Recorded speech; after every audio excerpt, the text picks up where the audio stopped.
শ্যামপুকুর পার্টিতে ভক্ত সঙ্গে ঠাকুর শ্রীরামকৃষ্ণ। এবার ঊনবিংশ পরিচ্ছেদের প্রথম অংশ। ভক্ত সঙ্গে শ্রীরামকৃষ্ণ ও ক্রোধ জয়। এই কাণ্ডের পর সকলে আবার আসন গ্রহণ করিলেন। রাত 8টা হইয়া গিয়াছে। আবার কথাবার্তা হইতে লাগিল শ্রীরামকৃষ্ণ ডাক্তারের প্রতি। এই যা ভাবটাপ দেখলে তোমার সায়েন্স কি বলে? তোমার কি এসব ঢংবোধ হয়? ডাক্তার শ্রীরামকৃষ্ণ প্রতি। যেখানে এত লোকের হচ্ছে সেখানে ন্যাচারাল আন্তরিক বোধ হয়, ঢং বোধ হয় না। নরেন্দ্র প্রতি। যখন তুমি গাচ্ছিলে দেমা পাগল করে আর কাজ নাই মা জ্ঞান বিচারে, তখন আর থাকতে পারি নাই, দাঁড়ায় আর কি। তারপর অনেক কষ্টে ভাবলুম যে ডিসপ্লে করা হবে না। শ্রীরামকৃষ্ণ ডাক্তারের প্রতি সহাস্যে। তুমি যে অটল অচল সুমরিবৎ।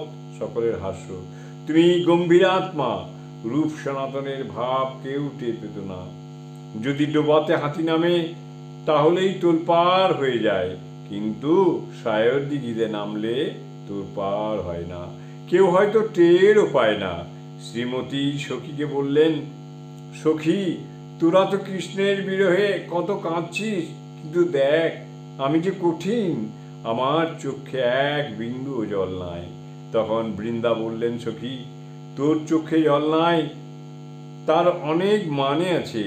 তোর হৃদয়ে বিরহ অগ্নি সদা জ্বলছে, চোখে জল উঠছে আর সেই অগ্নির তাপে শুকিয়ে যাচ্ছে। ডাক্তার, তোমার সঙ্গে তো কথার পারবার জো নাই। হাস্য। ক্রমে অন্য কথা পড়িল। শ্রীরামকৃষ্ণ নিজের প্রথম অবস্থা বর্ণনা করিতেছিলেন, আর কাম ক্রোধাদি কিরূপে বশ করিতে হয়। ডাক্তার, তুমি ভাবে পড়েছিলে আর একজন দুষ্ট লোক তোমার বুট জুতার গোঁজা মেরেছিল, সেসব কথা শুনেছি। জয় ঠাকুর, জয় ঠাকুর।